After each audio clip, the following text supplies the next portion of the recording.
all have different tricks that allow them to get AP. There you see Big Daddy trying to make it out of the water, doesn't want to get hit by Sharky.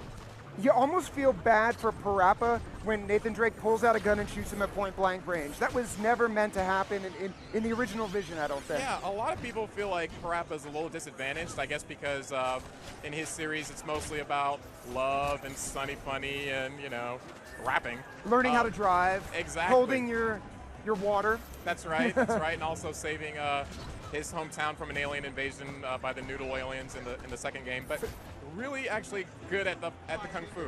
So what's happening here in the background? So looks like some Hot Shots Golf folks. That's right. The Sandover Village has been invaded by the golfers of Hot Shots Golf, and of course, anytime they see a green, they're going to start teeing off. It just so happens that there are our 4 players in the way. If they stand in the way of the golf balls, they'll actually get that super energy, that AP meter knocked out of them. So they don't want to be in that fire. All right, that is an RPG. Yes, the RPG 7, actually from Uncharted. We have an item system in our game where any character can access any item as it spawns periodically throughout the level. It just so happened that Drake managed to grab a weapon that he's very familiar with. Oh, and it looks like Parappa just managed a level 1 super against Drake. Okay, so it looks like Nathan Drake's getting up there pretty high in the super meter. So it seems like he's going for a level 3 super strategy. The level 3 super takes the longest to build, but it's also the most powerful. Drake's level 3 super actually inspired by one of the more fearsome enemies from Uncharted 2. I'll leave it as a surprise. All right, so I think I know where we're going with this. Okay. Looks like he's almost got it there. The Hot Shots golfers are going to rain down a volley here. I love the little touches. As a big Hot Shots golf fan, you think, how could they ever integrate this into a fighting game? And now we know how. Oh, here we go. Level looks 3. Like Drake did pop his level 3, and there goes the sarcophagus. And there you go. Oh, they turned into the nasty dudes from Uncharted 1. That's right. So Drake now has Eddie's golden gun. Oh, he managed to kill everyone. And here they go again. They can actually attack him. If the Descendants can gang up on Drake, they can actually prevent him from getting kills. Very clever. So when you were thinking about that, there's so much lore from 3 Uncharted games, you know, and Golden Abyss to pull from. Yep. Like, it was hard to narrow down where you were going to go with that. Yeah, definitely. Characters like Drake, Kratos, we also had the same challenge with. They've been in so many games and they've done so many interesting things. We're almost out of time here. Each round lasts 3 minutes. 3 minutes, yep. And then find out whoever had the most KOs. That's right. So it's a ratio of your kills versus your deaths. Let's see here. Didn't look like Kratos. No Big Daddy. Like no the little Parappa. sister. And yeah, Drake took it. There we go. So you can end up with a negative score. That's right. So every kill is worth 2 points, but every death is worth negative 1 points. So you see there, Kratos died twice, so he has negative 2 points. Yeah, very quickly. I'm like, all right, 4 times 2 months. That is 7. So that's right. The code is right. Let's run another match. I want to see a little bit more of Big Daddy. I would love to see what his level 3 super looks like. Yeah, he actually also has a really interesting play style. He will incorporate different elements from the BioShock series. So you'll see him using plasmids. You'll see Little Sister make an appearance. His level 3 super, very reminiscent of the Rapture city from BioShock 1. So talk about like working with Irrational. Like how I'm assuming they didn't go, go ahead and make it. Not at all, but it's been an amazing experience working with the guys at Irrational. They care a whole lot about the fans, and they care a whole lot about BioShock, and so they wanted to make sure that we did the character right, and they've been helping us out a lot with that. Let's talk about this level a little bit here. Yeah, so this is Hades, of course made famous from the God of War series. On this level, there is a Patapon invasion that happens. That's the mashup for this particular level. Yeah, I remember when I first heard about this game, I was thinking the Patapons would fit in so well, because I was thinking back to like Marvel vs. Capcom 2 and Servbot and those little guys come flying in. And yeah, that's right. Very pleased as a Patapon fan, managed to work that in. Yeah, they're most effective, in large groups. So you'll see an entire army eventually march in and give Hades a run for his money. So we switched out. Looks like Kratos. We've got Sly and we've got Sweet Tooth. That's right. So Sly can't block, is that correct? Yes, very famously. We decided that the best way to replicate the true spirit of that character was, instead of just giving him the traditional block and evade that the rest of the characters have, we wanted to play with some of the mechanics, give him a little bit of invisibility. He also has a teleport and various tricks. What was going on there with Big Daddy? Fire was coming out of his feet. Was that inflicted on him, or was he shooting that out? No, that's actually one of his plasmids. So he has access to 5 different plasmids from the BioShock series. That's pretty cool. Yeah. All right, he's getting real close to that level 3. So picking up these orbs is a faster way of adding more to the meter, correct? That's right. There are various abilities, items, and different attacks that can actually eject the energy meter out of different players. And then once it's out, it manifests as the AP balls, and then you can go and pick those up for additional meter. It looks like, yeah, Big Daddy's really close to his level 3 here. Let's see if he can get it. Everyone's picking on him. So he just messed up Drake pretty good there. So, well, I think he's just about to get it. Oh, Drake just did a level 1. That was really cool. Yeah, there he goes. Okay.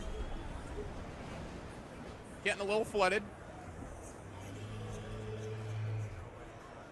So the entire level gets submerged. The characters can actually try to float to evade Big Daddy, but it doesn't look like they're not doing really well. No, they're trying to get away, but it's really tough. Up. So you got at least 3 or 4 kills there, and that's what you want to get off of level 3 for saving up for that long, yeah, right? That's right. So, you know, you're playing against... Sorry, I love that. Beaver. 3 different characters, and the level 3 supers are expensive compared to your lesser super, so you want to make sure you get as many kills as possible when you do manage a level 3 super. So, like, are you seeing something where certain types of players save up for the level 3s and then it's all or nothing? Or, like, what would you say, like if we were to put this in front of Justin Wong, you know, or Daigo, what would they do? Do you think they would save up, or would they go for the level 1s? The economy of the game is really important. This is something that maybe is not immediately obvious when you see the game played, but each super has a different cost associated with it, and that's even different per character. So level 1 supers are comparatively cheap per kill versus a level 3 super. So the most efficient thing to do is to really try to get as many level 1 supers. Now, the level 1 supers aren't as powerful as your level 3 supers, so they're a little trickier to land, and you kind of have to be at the right place at the right time to fire those off. So it's kind of juggling the balance between, do I go for these cheap supers that are going to ultimately get me a lot of kills, or do I go for the very expensive supers where the kills are a little bit easier, but they cost a lot more? I think we have time. Why don't we run one more match? I want to see Fat Princess. I was not at all surprised last night when Fat Princess won, because her level 1 is lethal. It just seems to be very easy to hit that. Yeah, and some of our supers are designed that way. You know, she sees a piece of cake and she has to go right for it, and when she sees cake, nothing can stop her. She's a good example of a character who has really strong supers.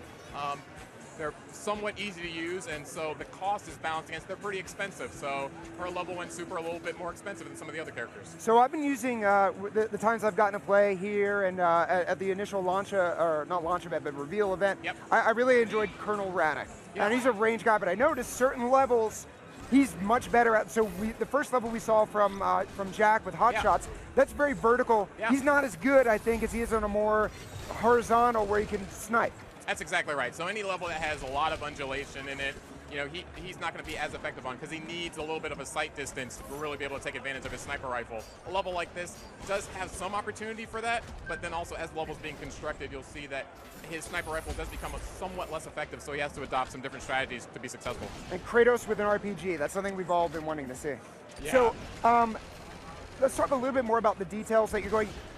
When we first revealed the first 6 characters, and we saw Radek. Jim Sterling from Destructoid, he's a huge fan of the Killzone series, and he was wondering if Sean Pertwee was voicing Colonel Radek. So I assumed that, you know, well, there's plenty of dialogue to pull from Killzone 2, and you can put it in there, but you guys recording all new dialogue. That's right, yeah. We are reusing no dialogue from any pre-existing games. We're going out and getting the original voice actors. We're capturing all new dialogue. We've written all original stories for all of these characters in our arcade progression, so we got all the old guys back together, and they're voicing their characters. That's got to be a lot of work.